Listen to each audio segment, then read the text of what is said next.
Dating intelligence officer ng CBP-NPA-NDF, ibinunyag ang dahilan kung bakit ginigipit ni Marcos Jr. si Pastor Polo C. Kibuloy at ang Kingdom of Jesus Christ. Kung ano ito, alamin natin sa report ni Angel Pastor. Nagtatanong po ang taong bayan, how important, Pastor, na makuha ng Amerika? Alam niyo po ba na hindi lang FBI o CIA ang interested kay Pastor?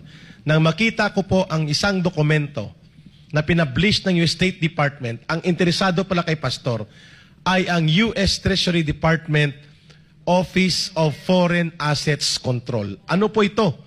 Ito po ang humabol kay Osama bin Laden ng Al-Qaeda. Ito ang ibinunyag ng dating intelligence officer ng CPP-NPA-NDF na si Jeffrey K. Eric Celis kaugnay nga sa pakikipagsabuatan ni Marcos Jr. sa Amerika laban kay Pastor Apollo C. Kibuloy. Sinabi ni K. Eric na $2 milyong ang ipinatong na reward ng Amerika kay Pastor Apollo dahilan kung bakit ginagawa lahat ng mga nasa gobyerno ang lahat ng uri ng panggigipit hindi lang kay Pastor Apollo maging sa buong Kingdom of Jesus Christ. Kaya totoo, hindi man nila aminin, may $2 million reward para kay Pastor.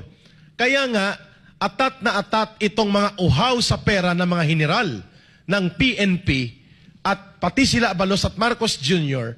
sapagkat ito din ang nangyari kay Marwan sa Mama Sapano. Ang US Treasury Department, special unit po ito, Office of Foreign Assets Control.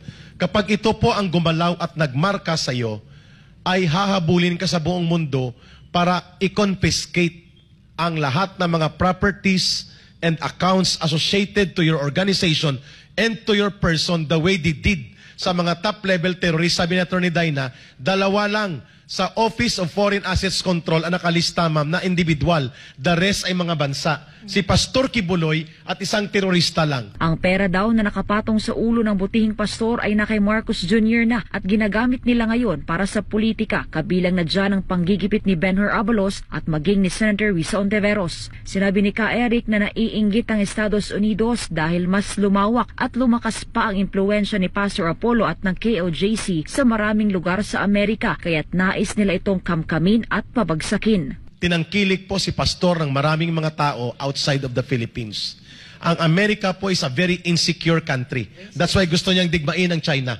Nang lumakas at lumawak po ang suporta ng iba't ibang mga nasyon at iba't ibang mga sangkatauhan kay Pastor Kibuloy, hinabol na po siya ng kung ano-anong kaso. Maging si Atty. Dina Tolentino Fuentes, ang legal counsel ng KOJC, naniniwala na gusto talagang kunin ng Office of Foreign Assets Control ng Amerika ang mga ari-arian ng KOJC. So, aside from that also, eto ngayon, you can connect this now to the OFAC.